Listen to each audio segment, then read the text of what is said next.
네, 오늘 뉴스인사 프라임 2부는요, 동북아 특집입니다. 거창하죠. 동북아 특집. 사실 거창하지 않은 게 동북아에서 정치적으로 국제 질서 면에서 봤을 때 난리가 난 상황입니다. 그래서 오늘 또다시 경남대 극동문제연구소 이물출 교수님 모셨습니다. 어서 오세요. 네, 안녕하십니까. 네.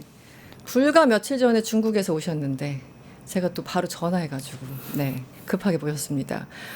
제가 한 3주 전쯤이었습니까? 한 달 전쯤에 이 자리에서 교수님 뵀을 때 그때 김주에 과연 이제 과업을 이어갈 것인가 뭐 이런 얘기 하다가 시간 관계상 다음에 오시면 요즘 북한과 중국이 조금 친해지고 있다는데 그 얘기 다음에 해주세요라고 우리 이제 작별을 했어요. 그랬는데 이 한 달도 안 돼서 이렇게 엄청난 정말 격변이 발생하고 있습니다.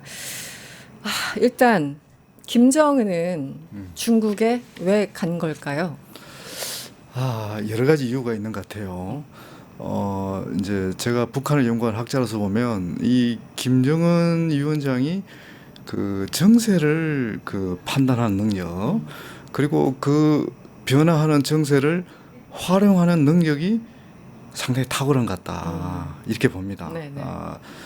사실 굉장히 이제 어떻게 보면 고립되고 네. 또 이제 이 국제사회로부터 많은 이 제재를 받는 이 나라가 네. 이제 생존하기 위한 중요한 수단 중에 하나가 이제 핵무기를 개발하는 것도 중요하지만 변하는 주변 정세를 어떻게 잘 이용하느냐가 굉장히 중요한데 그 지금 이제 김정은 위원장 입장에서 봤을 때 지금이 중국과의 관계를 복원할 절호시기라는 판단한 것 같아요. 그런 배경에는 두 가지가 있는데 네.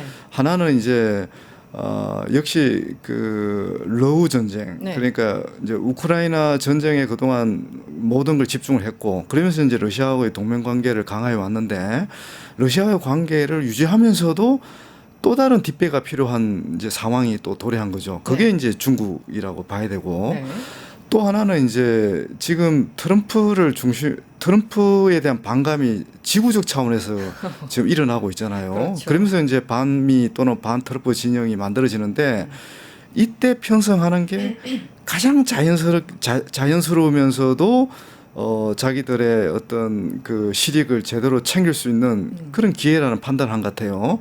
이런 부분들이 이제 앞으로 계속 얘기를 해야 될 굉장히 중요한 포인트라고 생각합니다. 네.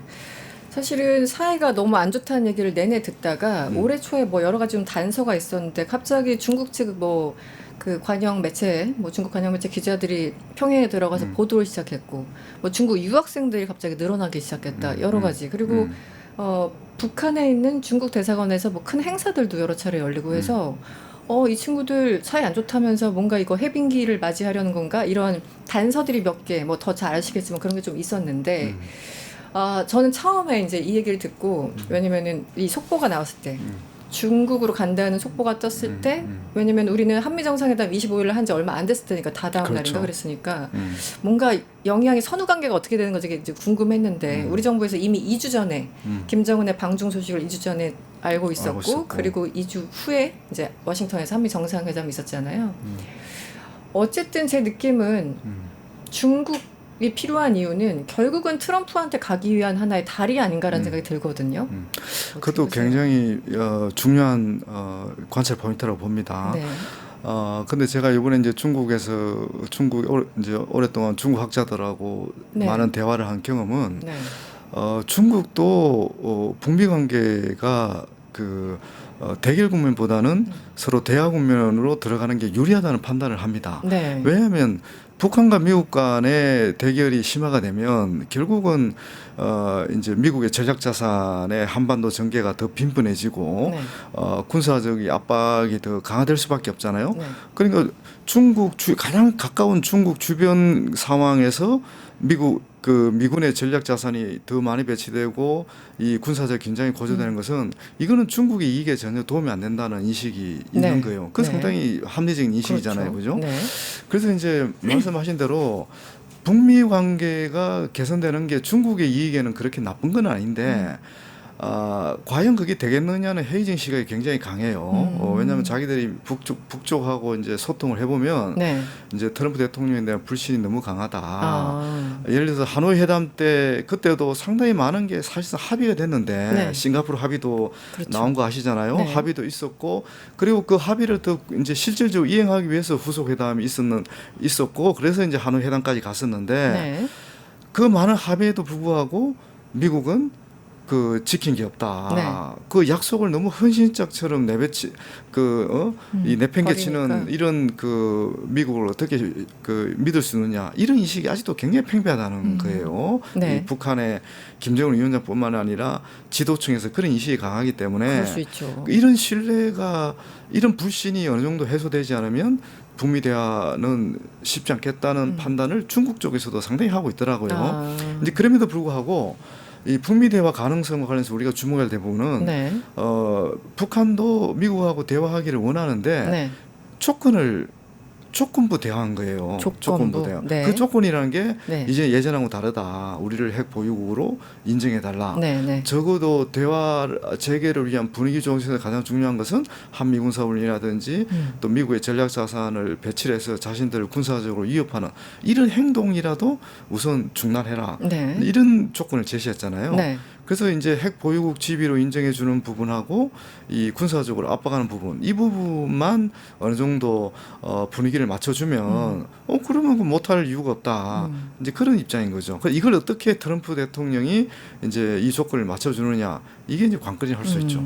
일단은 이 두 가지 전제 조건이 있으면 대화 개시는 할 수 있다. 뭐 결과까지는 우리는 기대하지 않더라도 그래서 약간 한반도 정세를 관리하는 느낌. 그렇죠. 그럼 일단 트럼프로 넘어가기 전에 동북아 얘기만 좀 해보면 아까 다시 돌아가서요. 김정은은 분명히 그 이슈가 있는 것 같습니다. 그리고 본인들도 10월 달에 또 행사 있죠. 그리고 노동당 대회가 또 있으니까 내년인가요? 10월 10일에 네. 당대회는 이제 올해 말 또는 올해 말 내년 또는? 9차 당대회죠. 9차 당대회. 네. 네네. 그래서 그 행사들을 앞두고 지금 이제 여러 가지 힘드니까 뭔가 중국으로부터 지원이 필요한 게 아닌가라는 이제 아주 물리적으로 경제적으로 지원이 필요하다라는 분석과 더 물론 크게는 아까 말씀하신 것처럼 우크라이나 전쟁 끝나고 나면 러시아로부터 이제 더 이상 받을 게 좀 줄어들거나 없어질 텐데 그걸 대비해서 역시 다시 한번 미워도 다시 한번 중국이 필요하다라는 어떤 전략적인 이해관계 이런 것들 그리고 혹시 이제 나중에 얘기할 이제 미국과의 관계 그 전에 뭔가 좀 북중러 이 3자가 다져 놓자 관계를 좀 다져 놓자 이런 여러 가지 포석들이 있는 것 같은데 가장 절박한 게 뭘까요? 김정은 입장에서는요. 이제 내년 1월부터 사실상 이제 새로운 그러니까 계획이 시작이 됩니다. 그게 이제 북한은 당 대회를 5년마다 열어서 5년 단위의 경제 발전 계획, 네. 또 국방력 발전 계획, 과학기술 발전 계획 이걸 수립을 합니다. 네, 네. 그 지금은 이제 8차 당대에서 결정했던 네. 경제발전 5개년 계획, 국방발전 5개년 계획, 과학기술 발전 5개년 계획 이걸 이제 마무리하는 지금 시점에 있거든요. 그렇군요. 네. 근데 이제 북중 관계가 안 좋다 보니까 네. 사실 중국으로부터 보다 충분한 지원을 못 받아낸 그런 측면이 있습니다. 네, 네. 그래서 이제 중국 대신에 러시아하고의 이제 동맹 관계를 통해서 뭔가 부족한 부분을 충족시키려고 하는 그런 의도를 가졌죠. 그 분석은 저는 상당히 일리가 있다고 봅니다. 물론 네. 전체를 설명하는 건 아니지만 어떻든 북한 입장에서는 경제 원조 또는 경제 협력 수요가 상당히 높은 시점에 와 있다. 그거는 분명합니다. 네. 그래서 제가 예전에도 한 말씀 드렸는데 결국 김정은 위원장은 사실 큰 그림을 그리고 있어요. 그 큰 그림이라는 게 2021년부터 15년 동안 그러니까 2035년까지 사회주의 강국을 건설하겠다는 네. 목표가 있어요. 그 사회주의 강국이라는 것은 사회주의 전면적 발전, 주민들의 의식주 수준, 지방과 도시 간의 어떤 격차 해소, 네. 보건 의료 격차 해소 모든 걸 해소하는 게 목표래요. 그 목표를 향해서 지금 달려가고는 있어요. 네. 그 관련해서 중국과의 협력이 중요를 했는데 그 이제 이 북한의 고민이 뭔가면 네. 이게 자존심이냐? 이 경제적 실익이냐? 실익이냐. 늘 이게 문제예요. 그렇죠. 네. 그러니까 자존심을 내쏟아 보면 자기들의 이제 경제적 실익을 또 포기하게 되고 뭐 이런 어떤 이제 그 관계들을 계속 딜레마. 딜레마에서 계속 왔는데 네. 지금은 반 트럼프 진영과 관련해서 중국과 적극 협력을 해서 중국으로부터 더 많은 실익을 얻을 수 있겠다. 네. 그 판단 작용했다는 거 그게 중요한 거고 네. 아까 이제 북러강 얘기하셨는데 러시아의 관계는 저는 많은 분들이 이제 야 이거 그 유통기한이 다 끝난 거 아니냐 러시아 관계 이렇게 이제 해석하는 분들이 있는데 네. 저는 그렇게 안 봅니다. 어. 러시아 관계는 여전히 중요합니다. 네. 왜냐하면 군사 안보적으로 여전히 중요하고 네. 또 중국이 못 해주는 부분을 러시아가 또 해줄 수 있는 부분이 있습니다. 그 중요한 게 결국 에너지입니다. 에너지. 에너지. 예. 역시. 그죠? 네. 그 에너지는 뭐 군사 분야뿐만 아니라 경제 분야에서도 굉장히 중요한 건 잘 아시잖아요. 네. 네. 그래서 중국과 러시아 관계를 다 돈독히 해놓는 게 북한 입장에서는 가장 안전한. 그리고 실리를 보장하는 네. 그런 구도다. 이렇게 이해하시면 되겠죠.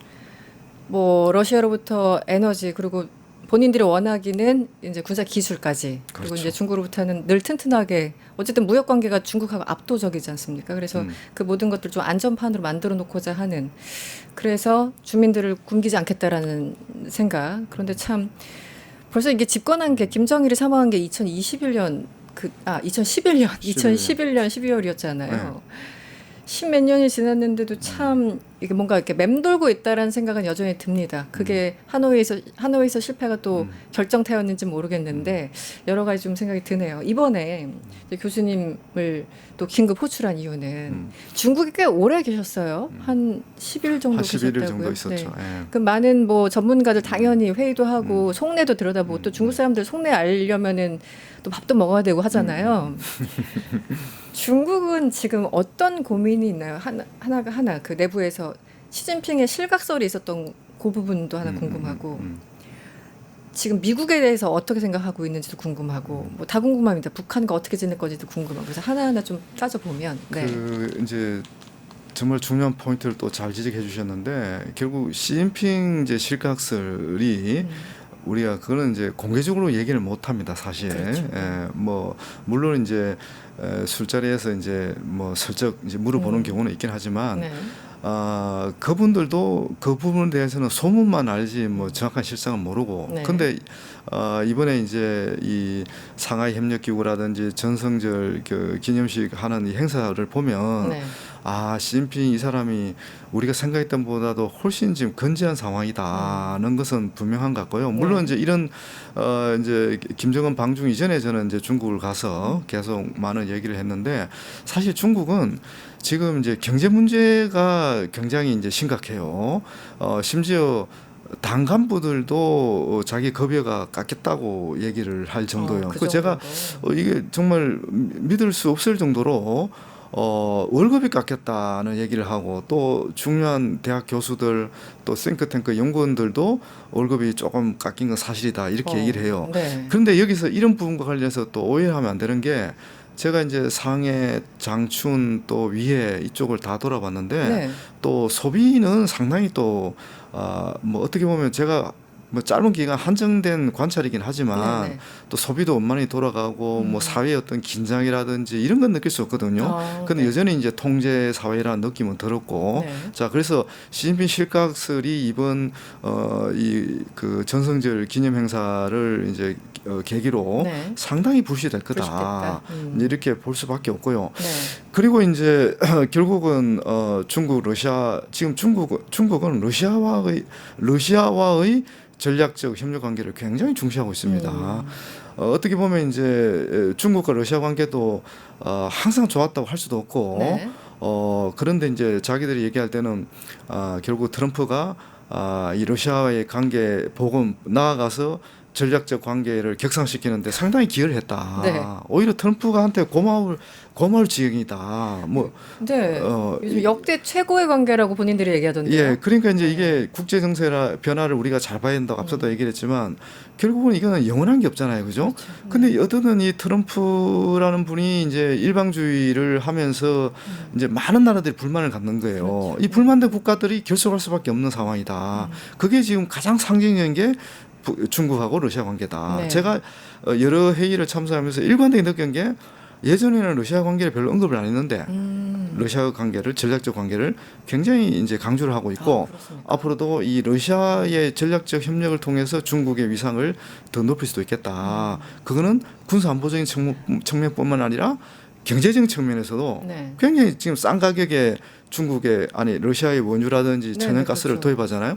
그리고 이제 물류 인프라를 새로 지금 건설할 생각도 가지고 있고 그동안 러시아는 중국의 개입을 또 중국의 참여를 견제를 했어요. 네네. 왜냐하면 너무 무서우니까 네네. 막 그냥 막 물밀듯이 들어오잖아요. 그러니까, 네. 하여튼 그런 부분도 이제 제가 보는 중요한 관찰 포인트였고 결국은 이제 이 남북 관계, 한미 관계 그러니까 우리하고 이제 한중 관계 이런 건데 네. 다행스러운 것은 우리가 너무 걱정해야 되는 게 중국은 이른바 미국을 견제하는 것은 공통의 목표를 그러니까 미국을 견제하는 그 목표는 확실한데 네.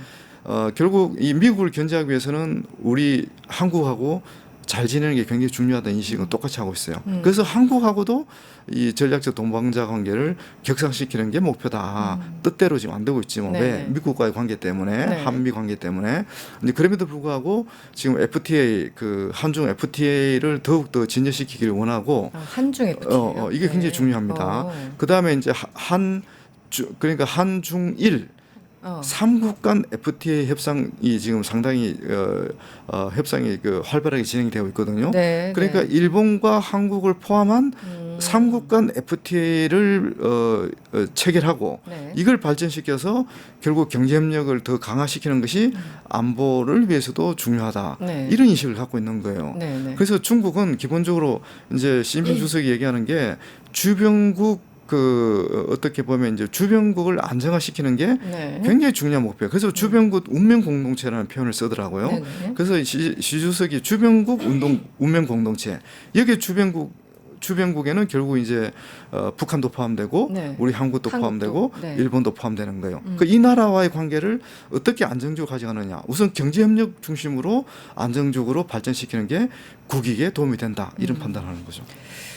그 처음에 말씀하신 것처럼 김정은 혹은 북한의 필요는 명확한 것 같아요. 일단 경제도 개발해야 되고 과학기술을 개발시켜야 되고 뭐 1년에 10개씩인가요? 공장도 만들어야 되고 바쁜데 김정은의 이해는 알겠어요. 그리고 푸틴도 지금 어쨌든 우크라이나 전쟁 이후 여러 가지 고립된 상황에서 알겠어요. 그리고 중국의 에너지를 팔아야 되니까. 그럼 이제 중국은 글로벌 리더십이라는 큰 그림으로 나아가고 2050년에는 미국을 넘어서는 국가가 되고자 하는 그런 리더십을 발휘하고 싶은 거잖아요. 그러면 지금 이제 역학 구도를 보면은 김정은이 중국 시진핑이 원하는 건 알겠는데 시진핑이 김정은한테 원하는 건 그냥 말썽 부리지 마? 뭐 그 정도인가요? 어떻게 봐야 될까요? 그 부분은 역으로. 그러니까 이제 북한이 전략적 자산이냐 아니면 전략적 부담이냐가 늘 이제 중국의 그렇죠. 중요한 이슈죠. 네. 관점이고. 네. 근데 지금은 북한이 전략적 자산이 될 수 있겠다는 판단을 하고 있는 것 같아요. 그거는 순전히 트럼프 때문에 덕분에. 덕분에 그래서 이제 이 북한을 관리 가능한 북한으로 만드는 게 굉장히 중요합니다. 중국은. 네. 근데 관리 가능한 북한을 만들기 위해서는 쉽게 말해서 좀 고분고분하게 만드는 게 굉장히 중요해요. 네. 하여튼 북한이 군사적으로 문제를 발생시켜서 한반도의 이 안보 상황이 흔들리면 결국 이건 중국에도 엄청난 부담이 된다. 전략적 그렇죠. 부담이 된다는 판단이 되는 거예요. 그런 맥락에서 어떻게 하면 북한을 적절하게 관리하느냐. 이게 이제 중국의 굉장히 목표죠. 근데 적절하게 관리하게 하면 수단이 뭐예요, 일단은? 그는 군사 안보적으로는 할 수 있는 게 별로 없어요. 네, 네. 결국 경제예요. 결국 경제. 지금도 북한의 대중 무역 의존도가 거의 95%가 넘거든요. 95%. 네. 자, 이런 점을 이제 고려를 하셔야 되고 네. 그래서 이제 중국도 근데 문제는 북한도 중국의 이런 계산법을 네. 잘 알고 있어요. 알겠죠. 네. 그래서 서로 이용하는 거예요. 그래서 이번에 정성절 행사도 원래는 제가 듣기로는 굳이 그러니까 시진핑 주석 입장에서는 주변국을 다 모을 필요가 있으니까 초청장은 다 보냈는데 네. 김정은 위원장은 참석 안 할 거로 봤어요. 처음에는 그랬죠. 또 다자 뭐 이런 거 안 좋아하잖아요. 그렇죠. 이런 자리에 온 적도 없고 네. 올가서 그래서 이제 그렇지만은 가장 가까운 주변국이니까 이제 초청장을 보낸 거죠. 정중하게. 근데 네. 이제 덜컥. 덜컥 받아버린 거예요. 네. 그러면서 이제 막 준비가 어. 이제 더 복잡해지고 네. 더 이제 어떻게 보면 활발해진 그런 측면이 있다는 거예요. 이건 굉장히 중요한 포인트거든요. 네. 그러면 결국은 중국이 초청했지만 이걸 선택한 사람은 결국 김정은 결국 위원장이라는 그렇죠. 거예요. 이걸 잘 봐야 되는데 어떻든 중국과 북한의 이해관계가 지금 어느 정도 맞아 떨어지고 있다. 네. 네. 근데 또 여기서 또 중요한 부분은요. 네. 중국은 또 과도하게 또 이 북한하고 또 가까워지는 걸 또 원하지는 않아요. 그렇죠. 그 적정선을 딱 타길 원하는 그렇죠. 거죠. 이게 굉장히 중요한 포인트거든요. 네. 그래서 제가 볼 때는 이제 이 정선제 기념 행사를 우리가 더 잘 지켜봐야 되는 게 네. 이제 북중 간의 관계 복원이 과연 어느 수준까지 될 것인가. 근데 예상보다는 상당히 높은 수준이 될 것 같아요. 예상보다는. 네. 아까 말씀드린 대로 이제 특히 또 주목하는 부분이 지금 중국 관광객이 북한에 못 들어갑니다. 아직도요? 못 들어갑니다. 그렇군요. 이번에 제가 확인했는데 네. 근데 이제 2019년까지 보면 거의 30만 명의 중국인 관광객이 북한에 갔거든요. 네. 이게 대충 생각해도 1억 달러 계산해도 1억 달러 이상의 네. 이 수입이 이제 외화벌이. 기대되는 네. 거거든요. 근데 이제 아마 제가 볼 때는 이번 정수행제 행사가 끝나면 그 중국인 관광객이 아마 중국인 관광객이 이제 북한에 들어갈 가능성이 굉장히 높아져 보여요. 이게 네. 북중 우호 관계를 보여주는 굉장히 상징적인 이게 현상이거든요. 네. 하여튼 그런 측면에서 더 주목을 해야 되는데 어쨌든 미묘하지만 서로 이해관계가 일치를 하고 있고 그 수준은 순전히 어떻게 이제 서로 주고받느냐. 특히 이제 김정일 위원장은 막 말로 이렇게 외교적 레토릭에 그치는 관계는 이 사람 스타일은 전혀 이거는 받아들이지 않거든요. 네. 얼마나 실질적인 그런 실익이 주고 받을 수 있을 것인가 이걸 주목한다 이렇게 보는 거죠. 네. 북한 볼 때마다 느끼는 건 항상 갑 같은 을 혹은 갑 같은 병 뭐 이런 느낌이 드는데요. 그럼에도 불구하고 다시 또 질문 드릴 수밖에 없는 게 이번에 이제 한미 정상회담을 통해서 북미 다시 한번 만나는 거 아니야? 트럼프와 또 김정은 시즌 2 돼야지. 우린 사실은 이제 희망적인 사고긴 하지만 빨리 만났으면 좋겠고 이왕이면 올해 안에 만나고 싶다라는 말을 어떤 기자의 질문으로부터 이제 그렇죠. 네, 나왔잖아요, 트럼프가. 그래서 이제 에이펙 이벤트를 통해서 만날 가능성이 있을까? 근데 전문가들은 야 너무 급해. 10월 11일 얼마 안 남았으니까 내년 초쯤엔 혹시 만날 수 있겠지만 아까 말씀하신 그 조건이 굉장할 거야. 쉽지만은 않을 거야라는 여러 전망들이 있는데 사실 우리 판문점에 갑자기 그 번개 친 것도 판문점에서 번개 만남도 모든 사람들이 상상할 수 없는 한 수였잖아요. 그래서 외교적인 상상력을 최대한 발휘한다면 트럼프와 김정은은 교수님 보시기에 언제쯤 만날 가능성이 높은가요? 저는 올해 중에는 어렵다. 어렵다고 봅니다. 지금 김정은 위원장이 이제 이번에 다녀오면 10월 10일 당창건 50주년 기념을 네. 한다. 이 10. 큰 행사거든요. 네. 10월 10일. 네. 아마 이제 시진핑 주석 그 푸틴 대통령도 저는 일단 초청할 것 같아요. 네. 그럼 다시 만날 수도 다시. 있어요. 평양에서. 그리고 이제 연말에 9차 당대. 네. 이거는 뭐 북한에서 가장 큰 정치 행사고 그렇죠. 네. 또 많은 사람을 동원해야 되는 그런 행사거든요. 네. 이런 와중에 미국을 트럼프 대통령을 만나서 이 집중도를 분산시킨다? 그거는 저는 좀 상상하기 어렵다고 봅니다. 물론 이제 트럼프 대통령이 아까 말씀드렸던 북한이 요구하는 조건을 적극 받아들인다. 네. 그걸 또 북한이 신뢰하는 경우에는 이제 상황이 달라지겠죠. 네. 그렇지만 제가 볼 때는 그러기는 쉽지 않아 보여지거든요. 네. 다만 이제 그 김정은은 그런 머리를 쓸 겁니다. 계속 이제 시진핑 주석과 또 푸틴 대통령과의 이런 전략적 동맹 관계를 계속 강화시키는 모습을 보여주고 네. 우호 관계를 과시하면 트럼프 대통령을 계속 자극할 가능성이 굉장히 네, 높거든요. 네. 이 트럼프 대통령의 이 스타일상 이게 정말 내하고 이 개인적인 관계가 좋았는데 오히려 다른 이제 뭐 푸틴, 시진핑하고 저렇게 뭐 서로의 우위를 과시하고 뭐 이런단 말이에요. 세 명이 사진 찍고 막 이런단 말이야. 그렇죠. 그래서 아마 분명히 그런 도전 의식을 트럼프 대통령의 도전 의식을 상당히 자극할 거예요. 것이다. 저는 그래 보거든요. 그런 맥락에서 뭔가 더 진지한 북미 대화 체계를 준비할 될 가능성은 상당히 높다 이렇게 보여지거든요. 그리고 이 부분 관련해서 결국 이제 중요한 포인트는 트럼프 대통령도 이제 지금까지 자기가 관철시키려고 하는 여러 가지 공약 사항들 있잖아요. 네.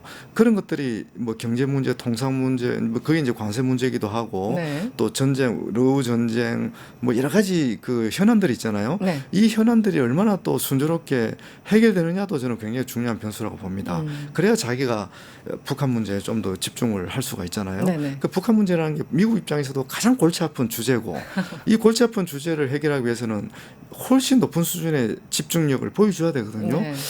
과연 이제 그런 환경이 조성될 수 있을까? 그러니까 김정은도 마찬가지고 트럼프도 마찬가지고 이 국내적 문제 또 먼저 해결될 현안들을 해결 안 한 상태에서 서로가 집중하기는 어렵다. 이런 대화는 좋은 결과를 기대하기 어렵다. 그게 네. 2018년, 19년을 제가 관찰하고 이제 평가한 네. 그런 결과거든요. 네. 하여튼 그런 점에서 좀 더 종합적으로 복합적으로 봐야 봐야 된다 이렇게 네. 보는 거죠. 어제 정리하면 뭐 2019년 하노이의 대참사가 아직 각인돼 있고 그래서 트럼프와 뭔가 대화를 재개하는 거에 대해서 상당히 경계심이 있는 것이고 그래서 조건 더 높아질 수밖에 없고 더군다나 연말에 엄청난 정책 이벤트가 있으니까 김정은 여기에 집중하려고 할 테고 또 내년엔 또 트럼프 같은 경우는 또 중간 선거가 있으니까 또 내년 초에 자기의 계산을 또 돌려봐야 될 상황입니다. 그래서 이게 아무리 생각해도 쉽지만은 않은데 그 사이에서 접착제 역할을 우리 이재명 대통령이 좀 해주셔야 될 게 아닌가라는 생각이 좀 듭니다. 저희가 시간이 다 돼서 질문 아직 한참 남았거든요. 다음에 또 언제 나와 주셔야 될 것 같은데요, 교수님. 하여튼 마지막으로 짧게 말씀드리고 마지막 싶은 1분. 건 네. 어떤 트럼프 대통령이 피스메이커가 되고 싶어하는 열망이 굉장히 강하잖아요. 강하죠. 그 이재명 정부는 이 피스메이커 열망을 주기 위한 그런 조건과 환경을 어떻게 잘 만들어 주느냐. 저는 그게 굉장히 중요할 거라고 봅니다. 그래야 북미 정상회담이 다시 재개되고 남북 관계도 정상화가 더 빨라질 수 있다. 이렇게 보는 거죠. 그래서 지금 이 김정은의 방중은 어떻게 보면 이제 이런 본격적인 이런 이재명 외교의 중요한 시험대라고 저는 봅니다. 네. 북미 수교하면 뭐 노벨상 가져가십시오 해야죠. 뭐 우리 입장에서 어떻게 합니까? 네, 알겠습니다. 오늘 이물출 경남대 극동문제연구소 교수님과 깊은 이야기 나눠봤습니다. 오늘 고맙습니다. 감사합니다. 유튜브 구독하고 실시간 채팅과 댓글을 남기시면 매일매일 7,000TTCO를 드립니다. 참여 방법은 통통물 어플을 다운로드하고 회원가입과 로그인을 해주세요. 마이페이지에서 나의 회원 고유 번호를 복사해주세요. 유튜브 구독 후 실시간 채팅이나 댓글창에 고유 번호를 한 번만 입력하면 준비 끝! 지금 유튜브 채팅과 댓글 쓰기 참여하고 7,000TTCO 받아가세요.